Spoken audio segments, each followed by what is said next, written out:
Hello, and welcome to this episode of the Love Procurement Podcast. My name is Kelly Barner, and I will be your host for this conversation. Today, I'm glad to welcome Nicole Sherwin to the show. Nicole is the Chief Impact Officer at EcoVadis, where she and her colleagues work every day to empower businesses to transform and magnify sustainability impacts in the value chain. So, hi, Nicole. Thank you so much for being with me. It is an absolute pleasure to be with you today, Kelly. Thanks for having me. Absolutely. Now, it's always interesting when you get somebody with a title like Chief Impact Officer, because that can mean a lot of different things. So, I'd love to have you start us off today by talking a little bit more specifically about what you do, but also a little bit about your professional background and how you ended up in this position. Yeah, with pleasure. It is a bit of a unique title, Chief Impact Officer. So I have kind of a two-part role, I would say, within the organization. One is more what you would consider a traditional, Chief Sustainability Officer. Sure. As EcoVadis is rating companies on their sustainable performance, it's really important that we not only walk the talk, but are best in class in how we manage our own operations around sustainability, as well as we have our own program on sustainable procurement with suppliers, for example. So SBTI targets and managing all of that dimension of our own sustainability program.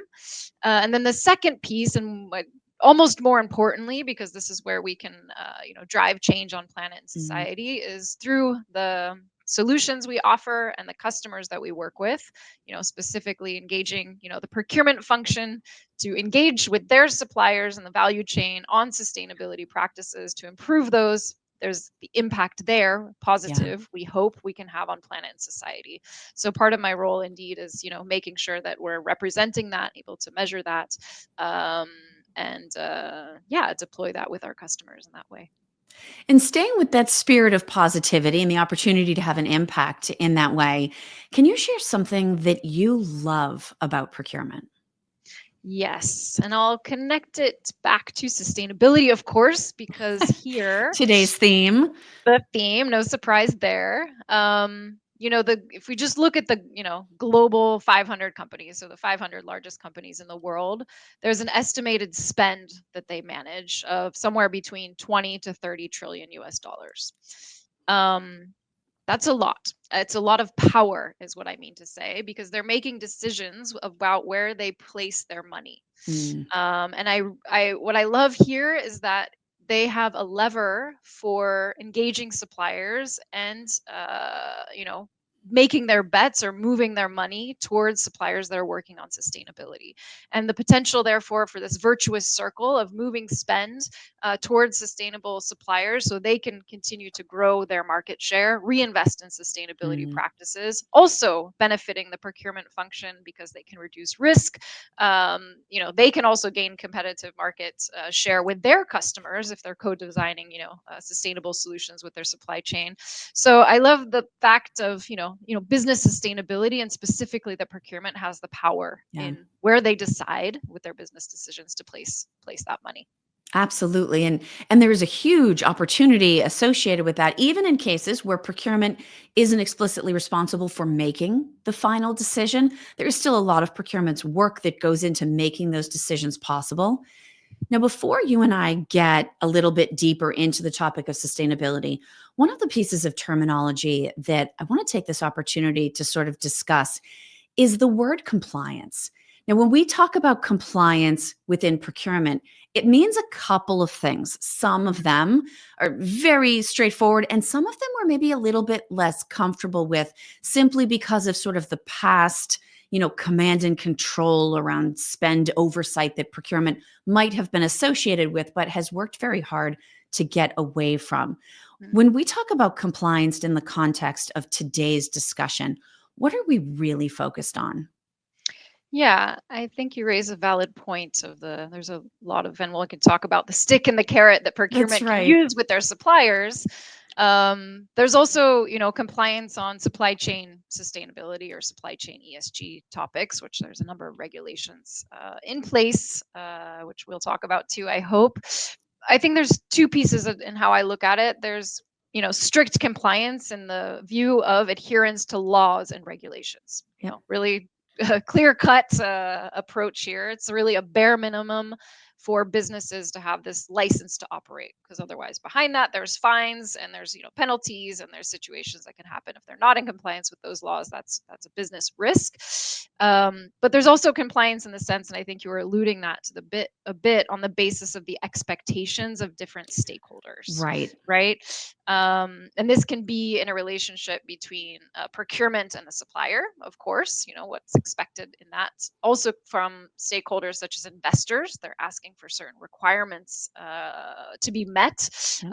Also consumers, by the way, have certain expectations. We might not consider that compliance per se, but they want to know how and if a company's operating sustainably and in their supply Absolutely. chain as well, and just generally in civil society, employees as well, by the way. So maybe on the fringe of what we would classify compliance in that concept, but I think it's another area of expectations Hmm. of meeting perhaps minimum standards for an investor to green light a project, for a consumer to say yes, I'm going to buy that good, for procurement to say to a supplier, I don't want, I want to have, assurances that there's no major human rights risk, or you're able to manage that in your supply Yeah. chain as a bare minimum license to operate and work with me, right? Yeah. No, and I do think that's helpful as we go in. Actually, I love the word expectations. Obviously, standards go with it. There's a regulatory piece to a lot of this. But I think expectations, understanding what they are, understanding how they play into objectives and the decision-making process is so critical. And what goes along with that is understanding where we are today. So what are those expectations relative to? Now, in advance of this conversation, you had shared EcoVadis's 2024 Sustainable Procurement Barometer with me, sort of a report of findings that you've pulled together that shares both where we are today, but also where we have opportunities to grow into the future.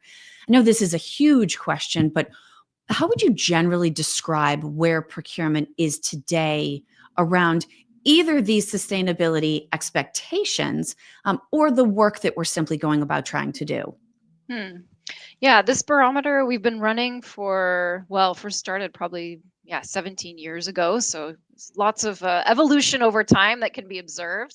In this particular edition, which we did together in partnership with Accenture, we really looked at segmenting what the leaders are doing based on what the, let's say, for lack of a better term, the laggards, or those that are Sure. just either getting started or not investing as much.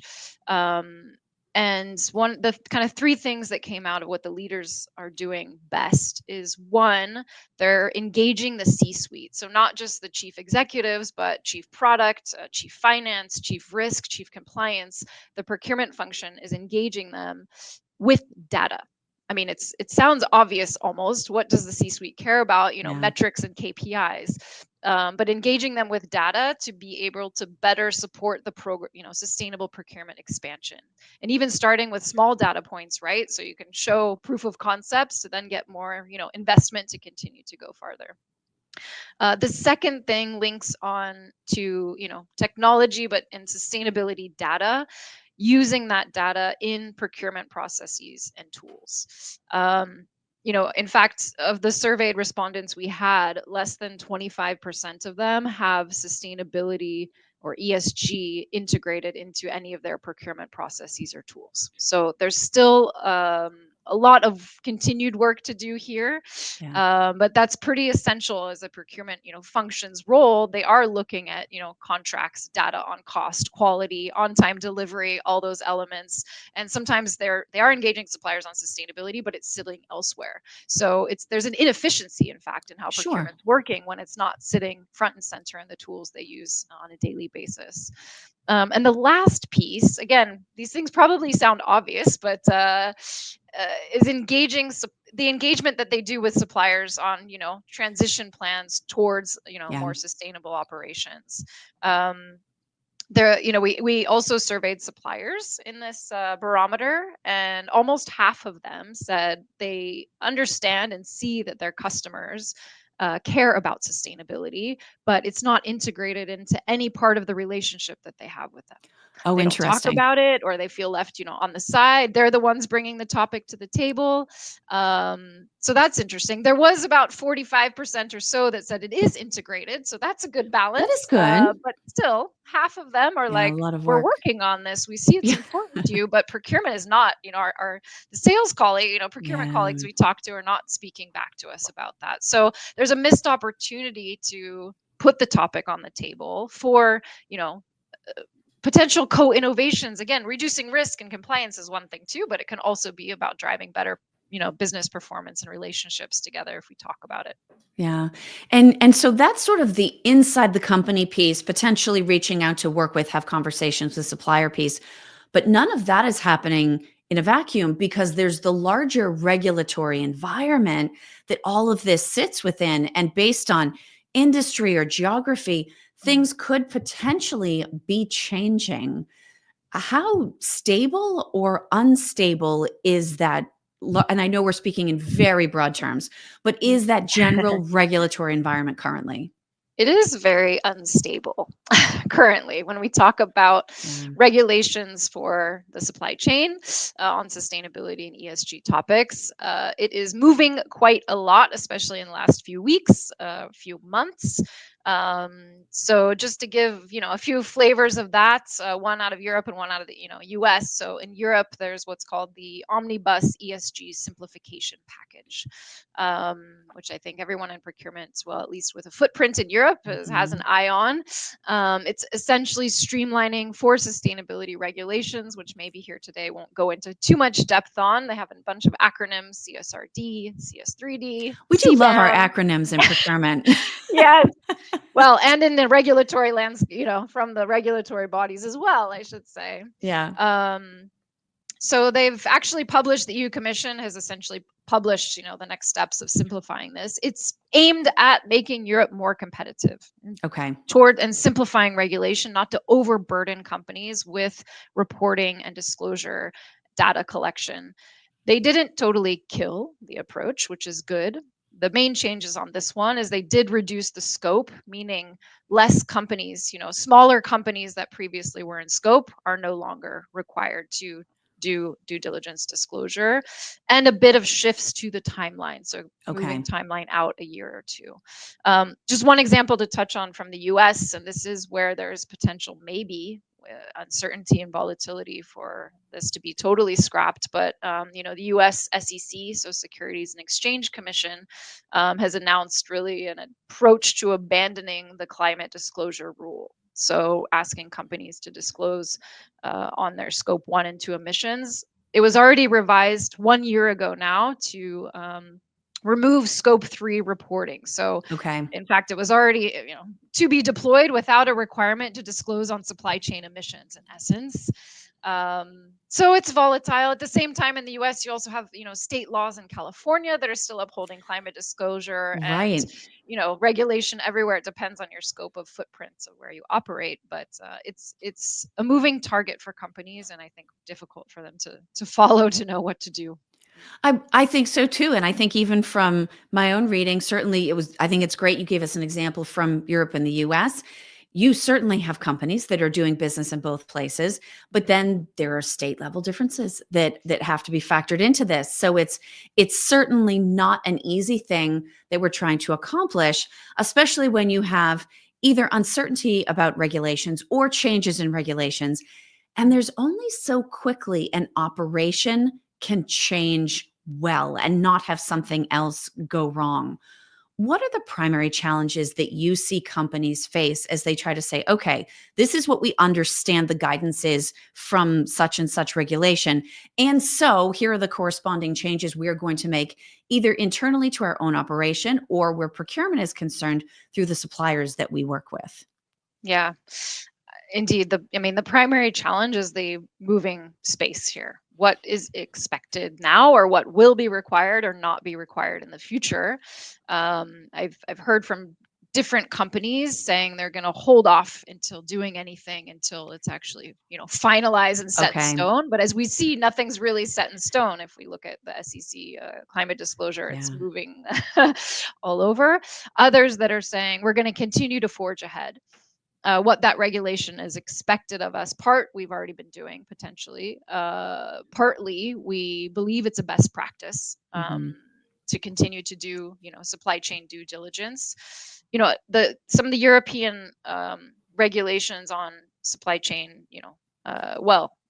sustainability disclosure and supply chain due diligence have been based on voluntary frameworks, such as the OECD guidelines for multinationals on responsible business conduct.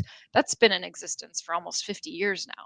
So, and there's a number of different frameworks it's based on. So there's many companies that already have been adopting these things, and in fact regulation's a bit an indicator of a final stage of system transformation to like try to get the whole Okay. system to move to something, because the voluntary approach wasn't working, at Okay. scale, let's say, in the way that we imagine it could be. So um it's a decision. It's a choice of a company whether they sit back and relax or whether they go forward.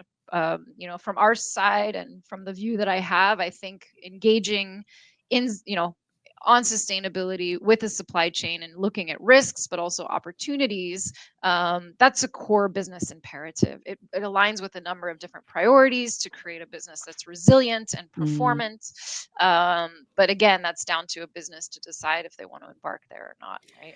And it is an interesting differentiator because I can see both sides of that. I can see an operation saying, you guys don't seem to know exactly what you want. So we're just going to sit back and wait for you to decide. And then we're going to do our very best, right, to get in line with that. But I can also see the benefits of saying, okay, they haven't dotted every I and crossed every T, but the general spirit of this guidance is. And so let's start moving everybody in that direction, if only because it creates the opportunity for the company to realize things internally, figure out they need training, start to weigh the benefits and downsides of different options. It does sort of create a middle space where you have a sense, you don't have the final answer, but it creates a learning window. If that's a way to put it, where you're not being held accountable just yet, but you're trying to lengthen out your learning curve to give the whole opportunity to get all of these pieces moving in sync with something new. Yeah, precisely, exactly. I mean, ourselves, speaking as from my hat as a chief sustainability officer, one of these regulations in Europe is doing, disclosure.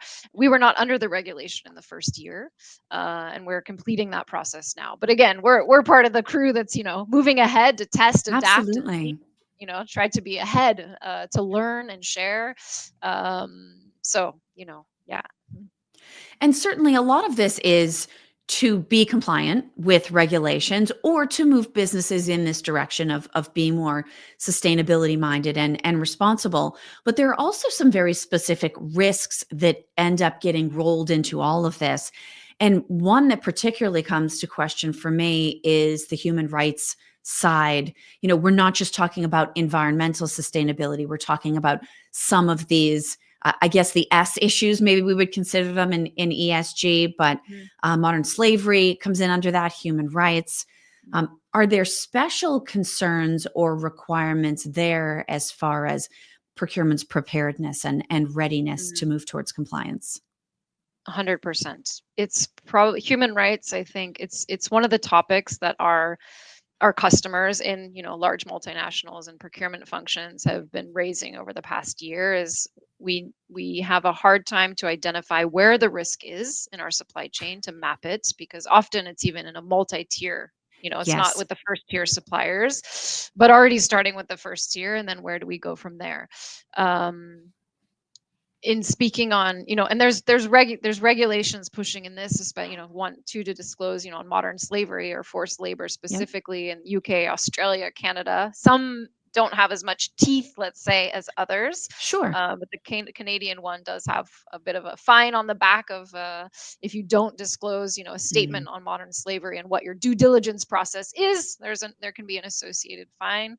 In the U.S. too, as well, there's a specific UFLPA, so it's a Yep. Forced Labor Prevention Act. I think the big piece there is shipments getting blocked at the border. There's also fines associated, but if your Yep. supply chain gets stopped, that's a really big business risk there that I think is creating a lot of pressure on how to manage that, because it also Yes. links to this multi-tier transparency dimension that, to be honest, no, there's lots of technology players trying to work on this and towards this and different Hmm. methodologies. When blockchain became a thing, maybe, I don't know, when was it, 10 years ago, I feel like, or maybe a bit more.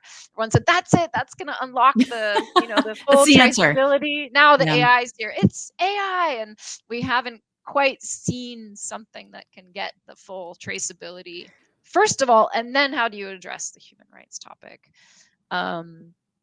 I think the expectations again here from customers, consumers, investors is really key Yeah. on this topic. Nobody wants to be buying products, services, or investing in a company where there's forced labor, unfair working conditions. Right.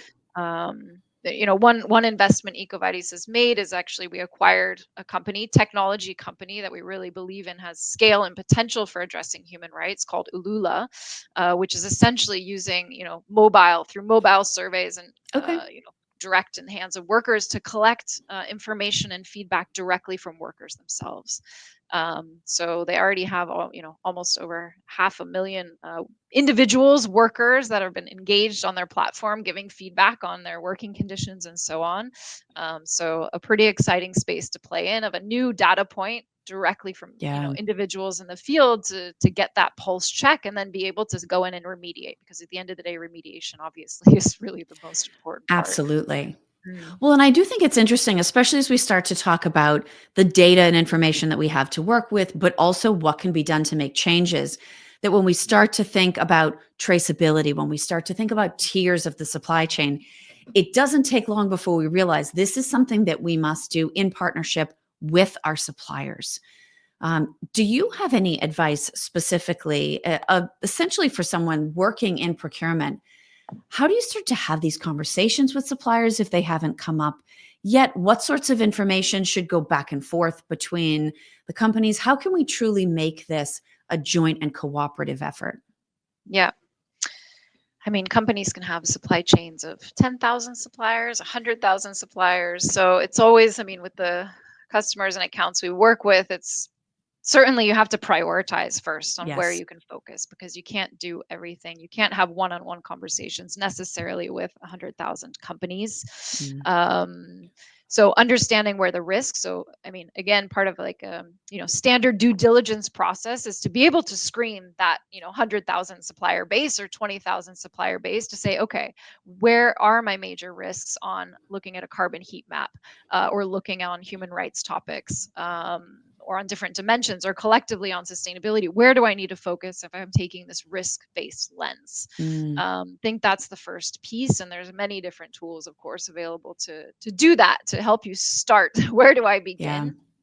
um, I think, though, in engaging, because a lot of that can be found and in the value chain with small to medium sized companies in emerging markets, which don't have haven't been regulated, let's say, in their local regions, or haven't had a lot of push for driving sustainability programs. So I think that's something to be mindful of. We have to accompany them on a journey. Hmm. And I think in that, on your question about collaborating with them on a compliance effort, yes, the approach can be to reduce and mitigate risk. Um, but I think it's also important that procurement keeps the carrot in their hands, right? They have this power of Absolutely. spend, and encouraging companies to, embark with them on, okay, let's baseline where you are with your sustainability practices. We have expectations of what you do on decarbonization or human rights or health and safety, Sure. but we need to first baseline you, and then we want to encourage you to improve. and go beyond. And ultimately, that procurement has this carrot of rewarding suppliers that engage with them on this journey, right?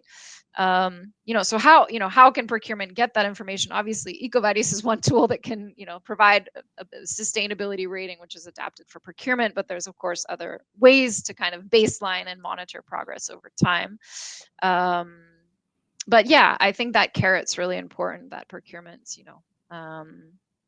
is there to co-develop, and also, for sure, the procurement function. I think I've spoken with a few CPOs over this last week, and two of them mentioned the importance of upskilling the procurement role and the buyer's role, Yep. on a number of different areas, by the way, artificial intelligence being one of them, but also on sustainability and the specialty that they can have within their category to really understand, what's at risk there, what topics can we talk about, where is there opportunity for co-innovation with the particular purchasing category I work with, so I can, have a conversation with my supplier about how we could possibly develop, more business together.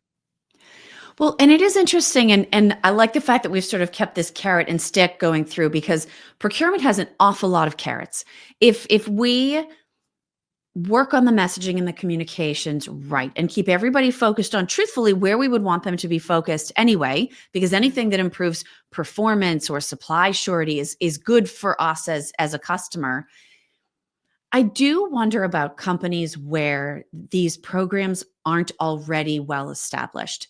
And Mm. you've got either all of procurement or maybe even someone within procurement that wants to be the one to get that flywheel going. So many times with an effort like this, it is a massive push in the beginning. But even if you start slow, once it's rolling, it can build momentum. You will pull in other people.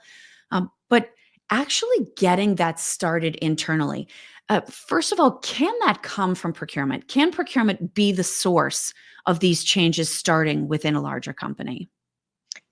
Yes, absolutely. And I think that's the opportunity for procurement, not to call it like the hidden function, but I think there's a real opportunity to Yeah. bring it out from the back of the curtain and have it be sitting in the center. It's interconnecting, the pulse of what the market wants, of where their sales team is, Yeah. hearing evolutions and demands from customers, right? And the design teams and how they design products, and they're sitting in the middle of that as well, with sourcing in conversations from suppliers, like how they could perhaps develop, sustainability products or solutions, or offer new things to the market. So I really do believe in the power of the procurement function, not just because they have a lot of spend to direct to sustainable suppliers, but to, as a centerpiece plug to other parts of the business that connect to sales revenue and growth, Yeah. and profitability and competitive advantage. So I think that's a great opportunity to unlock there. Yeah. Do you have any advice for getting that started? I mean, do you start with data? I actually think it's interesting you brought up sales. Do you start by saying to sales, hey, let me buy you lunch and ask you what questions you're getting in this area? How can we help? What are some things procurement can do if they want to be that internal driving force? Yeah. I mean, if for somebody starting sustainable procurement from the very, very beginning, the one thing that will, the very starting point is more on mitigating risk. That's the part that historically has been there, will continue to be there, that can speak to the C suite. And Yeah. again, speaking about getting data for the C suite to then be able to reinvest, it might not go directly to, okay, let's work with suppliers on circular economy and sustainable products or services. That could be a place to start, but depending on the size of the organization, for a larger one, it might, be about focusing on how we can manage. This is a great platform and approach for us to Yeah. manage our risk. I think for procurement professional in that regard, there's no need to reinvent the wheel. I think connecting and learning from others that have walked before, is especially industry peers. In a way, it's fairly non-competitive space of True. perhaps understanding how they've engaged their suppliers, where there's a common supply chain of similar categories, similar risks on sustainability. Um, and we see that actually we have a number of sector initiatives. So what would be called, competitors sitting together as peers, to drive and deploy within Yeah, their supply chain, capability building with their suppliers. I think the other thing, although it could be tempting to, and it's a place to start, to build in-house with Excel spreadsheets and self-assessment questionnaires. And some companies may need to go that direction at the sure. beginning, but there's so much different technology and things available, networks of suppliers and so on that have already been, assessed on sustainability. And I think there's an opportunity as well for it to leverage technology in that way and to plug it in, right, to systems like Evalua or others like that at Yeah. the end of the day. That's also, one of the biggest advantages we see to embedding it right in the center. So it's useful for procurement, right? So it's not something sitting on the side. Right. This has been really interesting because so often I think we talk about sustainability at a little bit too high level, right? So this brings in sort of the regulatory piece and some of the reporting requirements, some of the differences by sector. Nicole, if I can sort of bring all of this together by asking you a bigger picture question, when I think about organizations and the role that, call it ESG, call it sustainability, right? The role that that plays in their organization's priorities, even their culture. I think maybe on one hand of a company like Ben and Jerry's, owned by Unilever, Mm. sustainability and social causes are almost more of their reason for existing Mhm. than making Yep. fabulous ice cream, right? So that's where Yep. that exists within their corporate world. But then maybe you have somebody that's a very large financial services firm that was going to have gone down this road because of that SEC requirement that you mentioned. So we have not necessarily carrot and stick, but we have a motivator being heart and soul, and we have Mm. a motivator Yep. being regulatory compliance. Yes. And it boils down to the why that every organization identifies and articulates for themselves around this work. Does it matter still today what an organization's why is? Or is it more important that everybody just start moving in the direction? I think it's more important everyone start moving in the direction.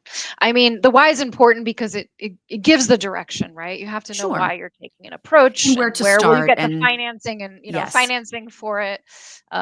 Your point on being the heart and soul of a company, part of the procurement, sustainable procurement barometer as well is, those leaders have that, and maybe not as advanced as a Ben and Jerry's per se, but there's corporate ambitions on sustainability that those companies have already established. And so therefore, piggybacking on that with sustainable sure. procurement, they tie it directly to that corporate why, which could be a number of different things. So I think just getting started here is important. The regulatory space, it's volatile, it's moving. Mm, I do believe if your why is for, compliance, there's a bigger piece around that, regardless of what happens to the regulations regulations are trying to address, which is simply managing risk. I mean, it's a mm, core business priority for anyone, and there's enormous amounts of risk in the supply chain.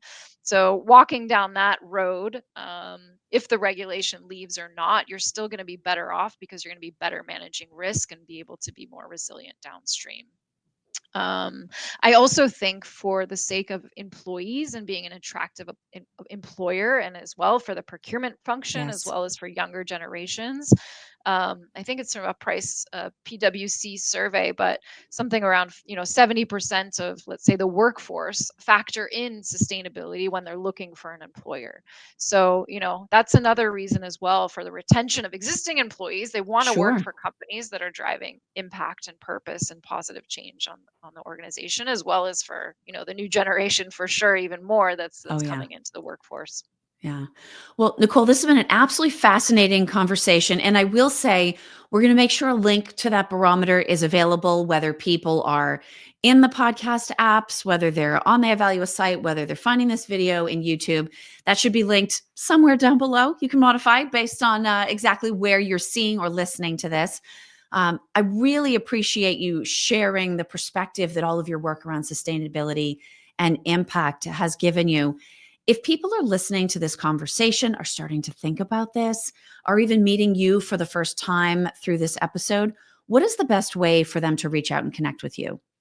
LinkedIn is always a great place, of course, to find me. Please feel free to send me a message. And of course, the EcoVadis website to learn anything more about our organization. But yeah, happy to connect if and where anyone's wanting to reach out. Excellent. Nicole, thank you so much. Thank you, Kelly. It's been great.